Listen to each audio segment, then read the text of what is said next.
अब हम बात करेंगे ग्लोबलाइजेशन की इनएविलेबिलिटी को लेके। देखो, ग्लोबलाइजेशन जो है वो इकोनॉमीज का इंटीग्रेशन है, मार्केट इकोनॉमीज को एक्सटेंड करके कम्युनिकेशन और टेक्नोलॉजिकल एडवांस के थ्रू, ठीक है, जो पॉलिसी चेंजेस को नेसेसिएट करता है। ऑल दो पीपल अक्रॉस नेशन, उन लोगों ने ग्लोबलाइजेशन को बहुत एंडोर्स करा है, यट आउटकम्स जो है वो डिफरेंट है डिफरेंट पीपल के लिए, और उन लोगों के लिए जो अलग अलग नेशन को बिलोंग करते हैं और नेशन में ही अलग अलग कैटेगरीज को बिलोंग करते हैं, ठीक है। तो ये जो फिनोमेना है बेसिकली, इस चीज को इंस्ट्रूमेंटल समझा गया है, इनकरेज करा गया है कि ये फिनोमेना के थ्रू आप बहुत अच्छी हीटेड डिबेट कर सकते हो कंटेम्प्रेरी दुनिया में, आजकल की दुनिया में। जो ओपोनेंट है ग्लोबलाइजेशन के, वो हाईलाइट करते हैं irreparable impact because of the phenomena, कि जो मतलब ओपोनेंट है ग्लोबलाइजेशन के, वो क्या हाईलाइट करते हैं, irreparable impact cause because of the phenomena. इस फिनोमेना के चक्कर में जो इम्पैक्ट होता है, और एन एक्यूज ग्लोबलाइजेशन की इसके चक्कर में इनइक्वालिटी आ रही है, भाई गरीबी आ रही है, एनवायरमेंटल डैमेज हो रहा है, और कहते हैं इंसिडेंट्स इंक्रीज हो रहे हैं ह्यूमन राइट वॉल्यूशन के। जो ग्रुप ऑफ पीपल है जो एडवोकेट करते हैं इसको रिप्लेस करने के लिए, the group of people advocate to replace the new liberal market principles by economic protectionism and stood for reverting back to localism. तो ये लोग कहते हैं कि यार ये न्यू लिबरल मार्केट प्रिंसिपल जो है भाई सही नहीं है, तुम वापस से इकोनॉमिक प्रोटेक्शनिज्म लाओ और लोकलिज्म में शिफ्ट कर जाओ। So they have time and again mobilise the people through their life. तो इन लोगों ने टाइम एंड अगेन लोगों को मोबिलाइज कर रहा है, people through the life programme, and to sabotage the growth and proliferation of MNC, ठीक है। तो इन लोगों ने मोबिलाइज करा है लोगों को और प्रोग्राम को, और ग्रोथ और प्लोरिफरेशन है जो एमएनसी की, उस चीज को भी सैबोटाज करा है। जो सपोर्टर्स है ग्लोबलाइजेशन की, वो ग्लोरीफाई करते हैं phenomena and boast is achievement. तो जो सपोर्टर्स है वो सिंपल सी बात है, वो इस फिनोमेना को बहुत बढ़िया देखते हैं, वो कहते हैं कि वाह वाह क्या इसकी अचीवमेंट है सब, and according to them is the यही फ्यूचर है। All nations across the globe could reap the benefits of globalization, the world economy would steadily move towards equitable growth। कहते हैं धीरे धीरे इक्विटेबल ग्रोथ आएगी, एफिशिएंसी आएगी, बढ़ेगा जैसे जैसे वेस्ट लिबरल वैल्यूज को अडॉप्ट करेंगे, standards and way of life को अडॉप्ट करेंगे, ऐसे कहते हैं। तो ये चीज बिलीव करी गई है by the opponents of globalisation that the phenomena had widened the gap between the rich and the poor. वो कहते हैं, सिंपल सी बात है, वो मानते हैं कि इस चक्कर में जो गैप है रिच और पुअर का, इट इज बिलीव जो ओपोनेंट्स हैं कि वो तो बढ़ गया है, ठीक है, और ये चीज रिस्पॉन्सिबल है इम्पोवरिशमेंट ऑफ द पुअर को लेके। सो it is believe that deterioration of the people in developing countries वो टेम्परेरी है और एग्जिस्ट करता है सिर्फ रिलेटिव टर्म्स में। The position has improve absolute terms में, और वो चीज कंटिन्यू करेगी इम्प्रूव करनी, further that would become visible, जब तक ये चीज विजिबल हो जाएगी, और ये स्टैंडर्ड ऑफ लिविंग भी इम्प्रूव करेगी, better health facility, improve technology facilities की एक्सेस, ये सब एस्टैब्लिशमेंट ऑफ द डेमोक्रेसी। जो एडवोकेट है ग्लोबलाइजेशन के, वो आर्ग्यू देते हैं कि ये जो फिनोमेना है argue that this phenomena as motivated nation across, इसने फिनोमेना ने मोटिवेट करा है नेशंस को अक्रॉस द ग्लोब कि वो इन्वेस्ट करे एफर्ट्स ऑफ मनी, किस चीज को इम्प्रूव करने के लिए, ह्यूमन डेवलपमेंट इंडेक्स को इम्प्रूव करने के लिए, for which they are taking a welfare programme, जिसके लिए वो वेलफेयर प्रोग्राम ले रहे हैं, फ्रेमिंग पॉलिसीज, और पॉलिसीज फ्रेम कर रहे हैं जो एलिवेट कर सके लोगों को पॉवर्टी से, मैलनरिशमेंट से, इलिटरेसी से, स्टैग्नेशन से, और हेल्थ और एजुकेशन फैसिलिटी में उनका एक्सेस भी हो एक तरीके से, ठीक है। तो इस तरीके से बात चल रही है। अब हम आगे बात करते हैं। Now, with endorsing of liberal values and principles, democracy जो है ग्रेजुअली एक्सेप्ट कर रहे हैं as the way of government, की जो democracy is gradually being accepted as the way of government and principles driven by democratic norms, quick dissemination of information, spread of rational approach, और culture जो है वो take place कर रहा है। जो कास्ट, क्लास, लिंग्विस्टिक और सेक्स बेस्ड माइनॉरिटी है, they are not being protected and cared for. Media and world wide web has not only facilitated quick, easy and cost effective interaction with people, but it has also empowered people with ideas, innovation and information, empowering them to relieve themselves from the oppression and exploitation. Further, internationalization of the rule and law and insistence of human rights, it has made better the prospect of establishing a peaceful and cohesive, just and fair order. In the present time, when the nation states are interdependent, the probability of entering a war becomes very bleak, and nation states across the globe are benefiting themselves. ठीक है, क्योंकि जैसे जैसे nation states interdependent हो रहे हैं, ऐसा लग रहा है कि वॉर तो होनी ही नहीं है, एंड ठीक है अक्रॉस द ग्लोब बिकम जो वॉर है उसका साइंस काफी वीक है,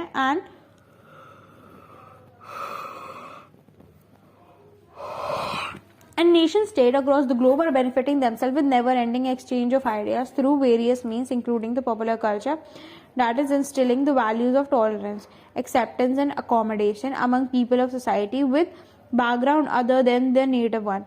Thus the process has enabled the setting of environment that gives space to new identity.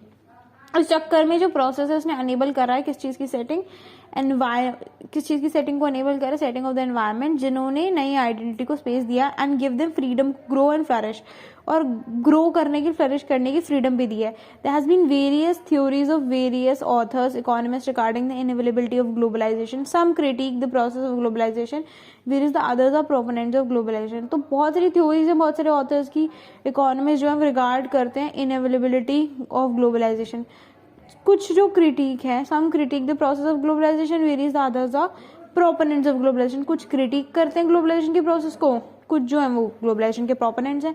हम थॉमस फ्राइडमैन की बात करेंगे. देखो थॉमस फ्राइडमैन का सीन ये है, he was known as the author, a columnist and a proponent of globalisation. मतलब globalisation के साथ थे और उनका काम है the world is flat, a brief history of the 21st century. उन्होंने ग्लोबलाइजेशन ये बोला कि ग्लोबलाइजेशन का जो है ना काफी इक्वलाइजिंग और लेवलिंग टेंडेंसी है for all those who have competition and wish to connect. मतलब जिनके पास भी कॉम्पिटेंस है और लोग कनेक्ट करना चाहते हैं उनके लिए बढ़िया है. Collaborate and expand their horizon, उसकी कैसी क्या है, इक्वलाइजिंग और लेवलिंग टेंडेंसी बोला है. So it is with globalisation people across the globe can have access to upgrade. उन्होंने कहा कि ग्लोबलाइजेशन के थ्रू आपकी जो टेक्नोलॉजी वो अपडेट हो सकती है, information, and they equally enable to effectively utilise the same to enter and make place in the better competition. उन्होंने कहा कि देखो अगर आपको वास्तव के अंदर अपडेट करनी है टेक्नोलॉजी, इन्फॉर्मेशन, और आपको इक्वली अनेबल करना है, क्या करना, टू इफेक्टिवली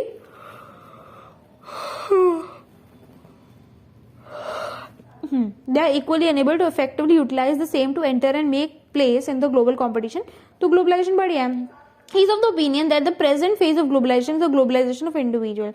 वो मानते हैं कि जो present phase है ग्लोबलाइजेशन वो इंडिविजुअल ग्लोबलाइजेशन है विद द इंटरनेट कनेक्टिविटी और communication and the fibre optics जो है उन्होंने दुनिया को इकट्ठे ले आए in order to grow together if not globalised. उन्होंने कहा कि ये सारी चीजें इकट्ठे आ गई हैं और इससे आप ग्रो तो कर पा रहे हो इकट्ठे, चाहे ग्लोबलाइजेशन नहीं आ रहा हो, if not globalise fully, and is being availed by everyone all over the world. और ये चीज पूरी दुनिया में हर कोई अवेल कर सकता है. ठीक है, बीट अंडर डेवलप, डेवलपिंग और डेवलप नेशन, चाहे वो अंडर डेवलप नेशन है, डेवलपिंग नेशन है, डेवलप है for the prosperity and better growth. हम बात करेंगे वंदना शिवा के व्यूज के बारे में. ये एक इको फेमिनिस्ट है जो क्रिटिक है ग्लोबलाइजेशन की, जो टेंशन बताती है कांस्टेंट रोल जो ग्लोबलाइजेशन और पोलराइजेशन प्ले करते हैं. He refuted the assertion of Friedman, वो अगेंस्ट इस चीज के कि जो वर्ड है फ्लैट है, false as it was based on the analysis of ground reality. Vandana Shiva वो ये कहती है that the world has become an increasingly insecure place for millions of people who are facing the challenges of environmental disaster, ecological imbalance, socio-economic insecurity, and they're constantly engaged and they're haunted by fear of disease, hunger, victimization, exploitation, death, and destruction. On the other hand, proponents of globalization are glorifying the phenomena to hide the true impact of globalization on the larger population, especially of those living in the lesser developed part of the world. पर वंदना Shiva assert करती है जो corporate और WTO है, they led globalization in forcing India to lose out the humanitarian aspect of life. कि corporate और जो WTO है they had basically led the globalization, that globalization जो है वो फोर्स कर रहा है इंडिया को लूज आउट करने के लिए humanitarian aspect of life as well as because it was dismantle the democratically design patent laws. ये जो है ये चीज जो है डिसमेंटल कर रही है डेमोक्रेटिकली डिजाइन पेटेंट लॉज को, creating a monopoly on seeds and medicine. Seeds और मेडिसिन पे आपकी मोनोपोली है. Democratically design patent laws dismantle हो जा रहे हैं. फार्मर्स जो है वो ह्यूज डेट में जा रहे हैं जिसके चक्कर में वो सुसाइड कर रहे हैं. Specially the sweat shop in developing countries, in sweat shop in developing country, and vulnerability है वल्नरेबल की वो बढ़ती जा रही है. This is a significant increase in the figures of women and children. जो ट्रैफिक हो रहे हैं लीगल एक्टिविटी में, ह्यूमन ट्रैफिकिंग बढ़ रही है. जो number of infected people infectious disease से वो बढ़ रहे हैं. जो नंबर ऑफ पीपल है जिन्होंने घर बार लॉस कर दिया वो बढ़ रहे हैं लाइवलीहुड में in the name of development and modernisation. तो ये चीजें ना मतलब काफी ज्यादा कह सकते हैं फिडिलिटी ला रही है, इनफिडिलिटी ला रही है और दुनिया वनरेबल बन रही है. हम बात करते हैं जोसेफ स्टिलगेट्स की बात पे. हम बात करते हैं जोसेफ स्टिलगेट्स की। तो ये तो एक स्ट्रॉन्ग क्रिटिक है ग्लोबलाइजेशन के और फ्री मार्केट इकोनॉमी के, जो स्ट्रॉन्ग स्किल्स ने दिया है। ये जो थे, he was the winner of 2001 Nobel prize in economics. कौन थे ये? विनर थे 2001 के नोबेल प्राइज के इकोनॉमिक्स में।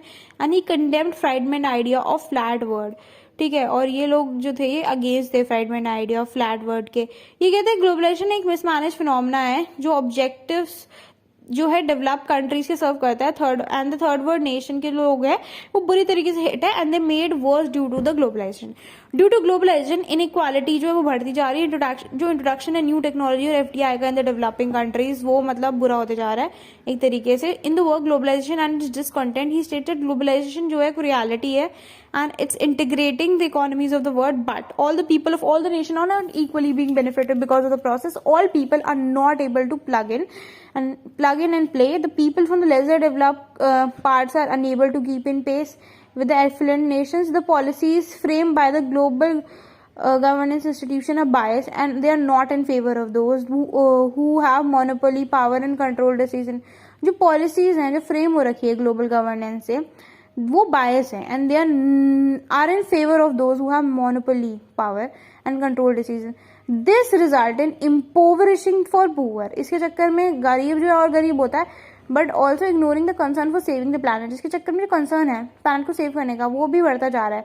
Environment and its resources in serving the people who have monopoly power. Joseph Stiglitz stated in his follow-up work in 2007 titled Making Globalization Work, and constituted his stand on globalization for increasing economic inequalities and socio-economic injustice in the third world.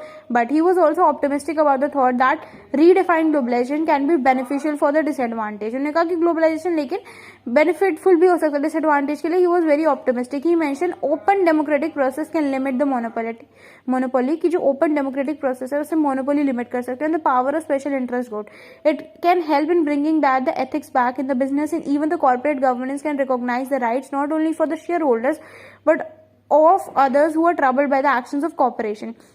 जो corporate government है वो recognise कर सकती है share holders के right भी और उनके राइट्स भी जो कॉर्पोरेशन के थ्रू परेशानियां तंग किए गए हैं। And engage in educated citizenry can understand how to make globalisation work.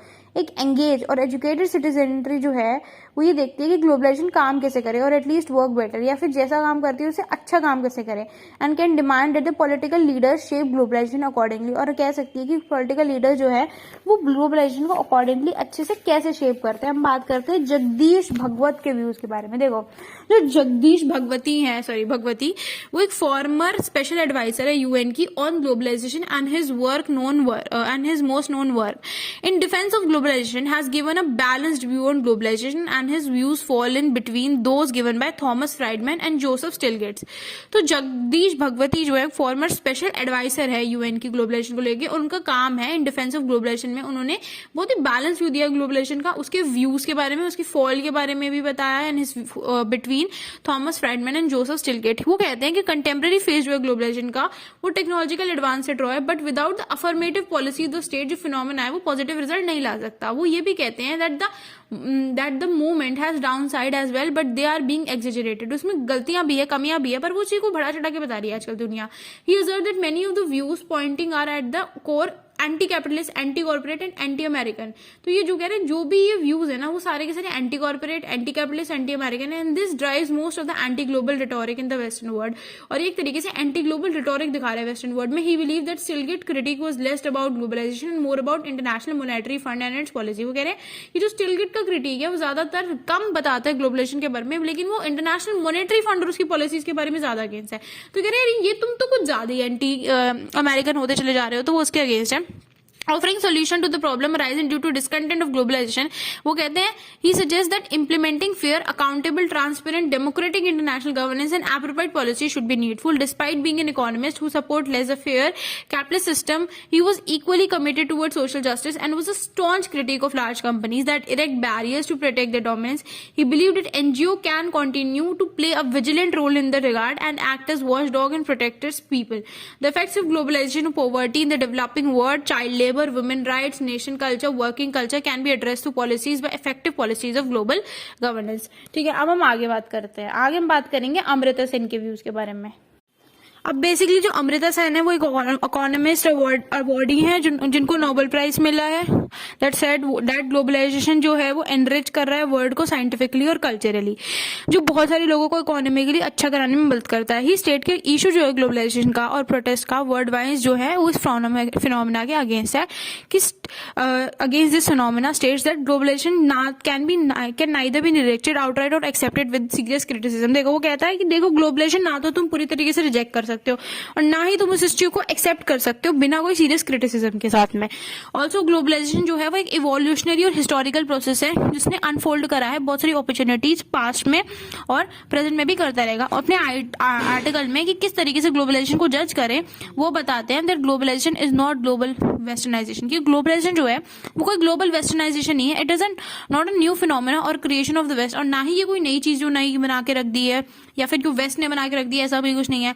Like the wild unfolding of the internet today, जैसे इंटरनेट जो है उसकी बहुत सारी परतें खुलती जा रही है, science mathematics technology and biotechnology, ये ग्लोबल फिनोमेना है, तब से चल रहा है जब से शुरुआत हुई है समय की ईस्ट और वेस्ट से। जो टेक्नोलॉजिकल एडवांस है 1000 एडी में उसने ऑल्टर कर दिया दुनिया को, जब पेपर आया, प्रिंटिंग प्रेस आई, magnetic compass, gunpowder, iron chain, suspension bridge etcetera that were used extensively even in the millennium ago, और ये चीज जो थी वो मिलेनियम में भी यूज की गई थी। All this was spread across the countries of the world, और ये सारी की सारी चीजें जो है वो कंट्रीज में अक्रॉस द वर्ल्ड चालू हुई, and even the European continent through the phenomena of globalisation, और यूरोपियन कॉन्टिनेंट में भी चालू हुई ग्लोबलाइजेशन के फिनोमेना के थ्रू। जो ग्लोबलाइजेशन है ये कोई कर्स नहीं है but it's a blessing for the countries that have embraced it, ये कोई कमी नहीं है बट एक ब्लेसिंग है कंट्री की जिसने से एम्ब्रेस करा है। The main issue affecting adversely staggering inequality between and with in countries, जो मेन इशू है वो अफेक्ट करता है स्टैगरिंग इनइक्वालिटी विद इन और between and with in countries, but जो लार्ज बेनिफिट है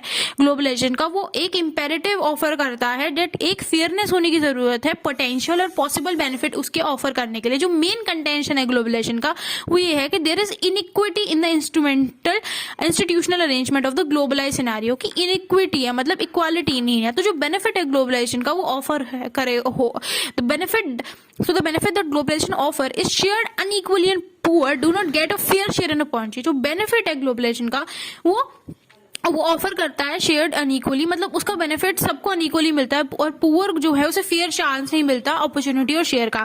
जो नेशनल और ट्रांसनेशनल इंस्टीट्यूशन है उन लोग को चेंज करने की जरूरत है। जो फीचर है पॉजिटिव ग्लोबलाइजेशन के वो डेमोक्रेसी, इक्विटी और एफिशिएंसी जो है उन्हें और ग्लोबलाइज करने की जरूरत है। ग्लोबलाइजेशन जो है वो रिक्वायर करता है एक रीजन डिफेंस, मतलब आप उस चीज को डिफेंस करो और रिफॉर्म करो, जो बेनिफिट है वो सबकी तक पहुंचे। अब हम कंक्लूजन की बात करेंगे। According to my observation of the nature of globalisation and its current impact on human life, as well as analyzing the fact that all across the globe it can be served that globalization is a process that could be halted, जिसे आप रोक भी सकते हो, backward पीछे भी ले जा सकते हो, halted, backward and marginalized but intensive in recent year, आप इसे रोक भी रखते हो। लेकिन आजकल के कुछ दौर में, आजकल के समय में बहुत ज्यादा इंटेंसिफाई हो गई है because it is the inevitable trajectory of development in the human society, क्योंकि एक inevitable trajectory है human society की डेवलपमेंट में। it is a part of our life now, ये आज हमारे जीवन का मुख्य पार्ट बन गया है। We are globalised in every aspect of our life, it is a natural process which can not be forgotten.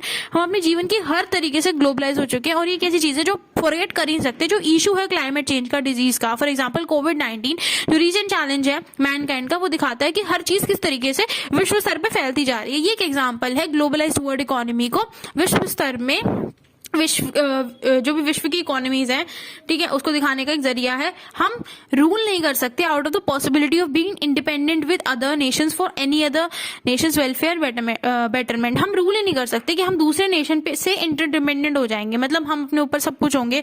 जैसे चाइना जो है मैन्युफैक्चरिंग हब है, जो जर्मनी है वो एक डिजाइनिंग हब है, तो हम उस दूसरे नेशन पर डिपेंड रहेंगे, हम कुछ नहीं कर सकते। उसका पॉजिटिव और नेगेटिव साइड जो है वो हर प्रोसेस का है which has been mentioned above, but to disagree कि ग्लोबलाइजेशन इनएविटेबल है इज नॉट राइटली जस्टिफाई। ये चीज मान ले कि ग्लोबलाइजेशन के बिना काम चल ही नहीं सकता, ये जस्टिफाई नहीं है, as it has been entrenched, intensified and proven to be inevitable in today's time. क्योंकि आज हमें दिख रहा है कि आज ये चीज बहुत जरूरी है या आज इसके बिना जीवन नहीं चल सकता, तो हम ये नहीं कह सकते कि कभी भी नहीं चल पाएगा, ऐसा तो नहीं।